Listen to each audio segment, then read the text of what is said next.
তো চলো আজকে তোমাদের সঙ্গে শেয়ার করব ঢ্যাঁড়সের একটা নতুন স্বাদের রেসিপি। খেতে কিন্তু অসম্ভব টেস্টি হয়। তো দেখো, প্রথমেই আমি ঢ্যাঁড়সগুলোকে কেটে নিয়েছি। তারপরে ওর মধ্যে দিয়ে দিচ্ছি 2 চামচ মতো বেসন।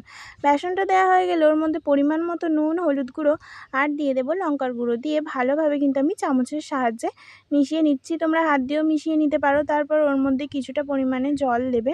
জল দিয়ে কিন্তু ভালোভাবে মাখিয়ে নেবে ঢ্যাঁড়সের সঙ্গে বেসনটাকে। তো দেখো, মাখানো আমার কমপ্লিট হয়ে গেছে। তো প্রথমেই কড়াতে দিয়ে দিয়েছি কিছুটা পরিমাণে তেল।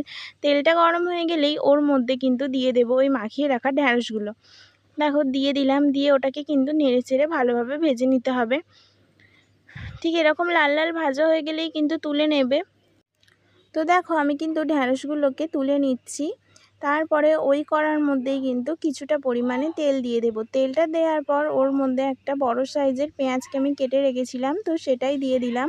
তো পেঁয়াজটাকে হালকা করে প্রথমে ভেজে নিয়েছি। তারপরে ওর মধ্যে একটা টমেটো দিয়েছি। টমেটোটাকেও কিন্তু ভালোভাবে হালকা করে ভেজে নিয়েছি।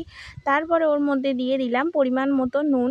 তো নুনটা দিয়েও কিন্তু পেঁয়াজটাকে আর টমেটোটাকে ভেজে নিয়েছি। তারপর ওর মধ্যে আদা রসুন দিয়ে তার মধ্যে দিয়ে দিলাম কিছুটা পরিমাণে জিরে বাটা। এখানে আমি কাঁচা জিরে দিয়েছি, তোমরা চাইলে গুঁড়ো কিন্তু জিরে বাটা দিতে পারো। তারপরে ওটাকে ভালোভাবে মশলাটাকে কষিয়ে নিয়ে ওর মধ্যে লঙ্কা গুঁড়ো, হলুদ গুঁড়ো দিয়ে ভালোভাবে মশলাটাকে কিন্তু খানিকক্ষণ কষিয়ে নিয়েছিলাম।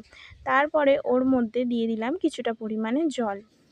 তো দেখো, গ্রেভিটা ফুটে উঠলেই তেল ছেড়ে দিলে ওর মধ্যে কিন্তু ভেজে রাখা ঢ্যাঁড়সগুলোকেও আমি দিয়ে দিচ্ছি।